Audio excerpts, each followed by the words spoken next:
लोग जगत तक सीमित हैं, तीन गुणों तीन अवस्थाओं से परे जा नहीं पाते, इसलिए केवल जगत की बात समझना चाहते हैं और जगत तक ही समझते हैं। इससे ऊपर, इससे विरक्त बातों पर उनका ध्यान नहीं जाता, उनका कोई इंटरेस्ट भी नहीं होता। इसलिए जगत की एक बात बताता हूँ जो शास्त्र में वर्णित है, श्रीमद् भगवत गीता में वर्णित है। 16वें अध्याय में लिखा है कि जो जीव है उसके लिए नरक का द्वार क्या है। उन्होंने कहा काम, लोभ और मोह ये नरक के द्वार है। जीव के लिए नरक के द्वार है। अगर काम, क्रोध, लोभ और मोह ये नरक के द्वार है, अगर जीव इस पे इनमें आसक्ति रखता है और इसमें लिप्त होता है तो वो उसको नरक में ले जाएंगे, उसका अधोगति में ले जाएंगे और वो विमुक्त तो क्या मनुष्य योनि भी नहीं पाएगा। वैसे शास्त्रों में और वर्णित है काम, क्रोध, लोभ, मोह, अहंकार ये पांच चीजें कही गई हैं। ये पांचों चीज जो है ये जगत के गुणों से उत्पन्न है और इंद्रियों तक सीमित है। जो हमारे शरीर में इंद्रियां फिटेड है, जो शरीर में इंद्रियां जिससे हम जगत के तीन गुण, जो त्रिगुणात्मक गुण है, जगत के हर वस्तु में जो भी आपको नजर आ रहा है, जो भी आपके सामने है, चाहे साकार रूप में जो कुछ भी सामने है, उसमें सात्विक, राजसी और तामसी गुण है। और जीव में भी सात्विक, राजसी और तामसी गुण है।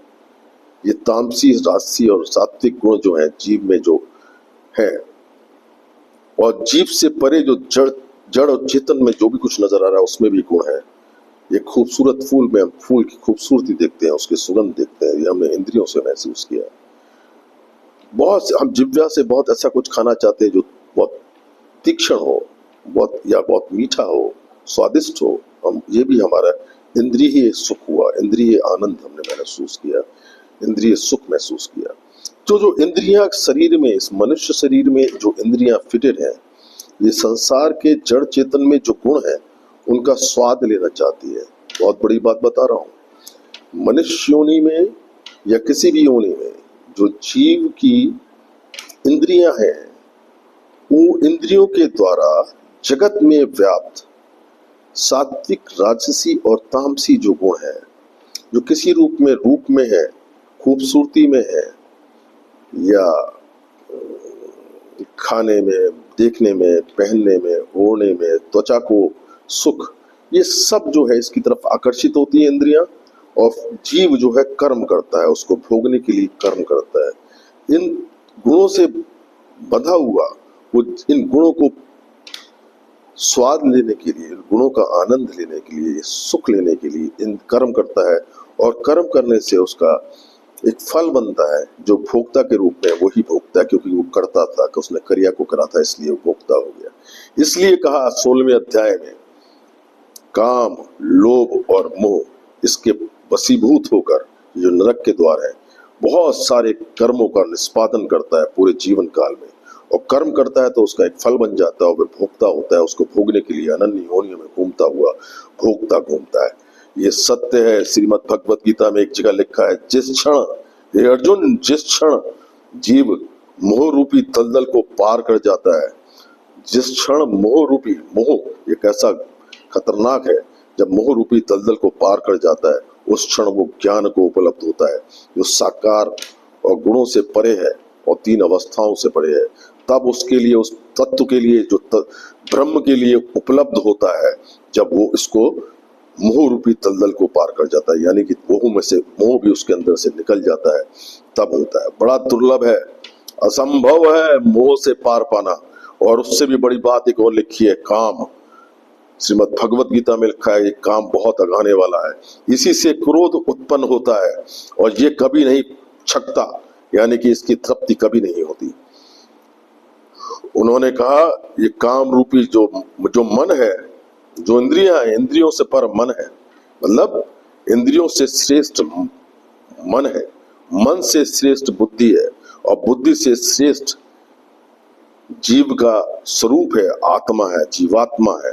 उन्होंने कहा, हे अर्जुन, ये काम रूपी दुर्ज शत्रु जो क्रोध को भी उत्पन्न करता है, ये इसको बलपूर्वक मार डाल। अपनी बुद्धि से मन को वश में कर कर, इंद्रियों को वश में कर कर इस दुर्ज शत्रु को, काम रूपी दुर्ज शत्रु को मार डाल, तभी तू ज्ञान को उपलब्ध होगा। यही सत्य है। इसलिए श्रीमद् भगवत गीता के 16वें अध्याय में जो वर्णित है कि काम, लोभ और मोह, ये तीनों आकर्षित करते हैं और तेरे को प्रेरित करते हैं दुष्कर्म करने के लिए, ऐसे कर्म करने के लिए जिससे कि तेरा काम, लोभ और मोह की तृप्ति हो, और तो उनके कर्मों से, उनके फल से बन जाता है, और तब भोक्ता के रूप में भोगता हुआ अनन्य योनियों में कीट पतंग पशु पक्षी यानी किस किस योनि में भटकता घूमता है। तो उन्होंने कहा ये सब नरक के द्वार है, इन पे विजय पा, तभी तू उपलब्ध होगा उस ज्ञान के लिए, उस तत्व ज्ञान के लिए, तब तेरा अंतःकरण पुरस्कृत होगा।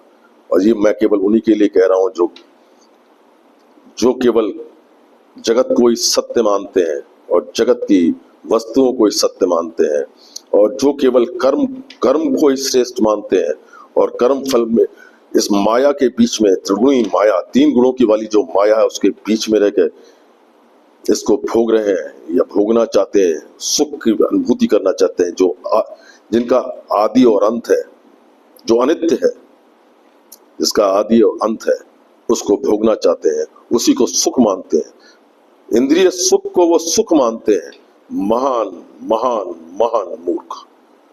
और वो उसी में लगे रहते हैं और अंत काल तक उसी में लगे हुए, जैसे पशु लगा रहता है, पक्षी लगा रहता है, जीव जंतु लगे रहते हैं, ये भी अंधा हुआ काम, लोभ और मोह में अंधा हुआ कर्म को निष्पादित करता रहता है, इंद्रियों से भोगना चाहता है, इस त्रिगुणात्मक प्रकृति के रस को स्वाद करना चाहता है, उसको पीना चाहता है, उसको आनंद सुख महसूस करना चाहता है।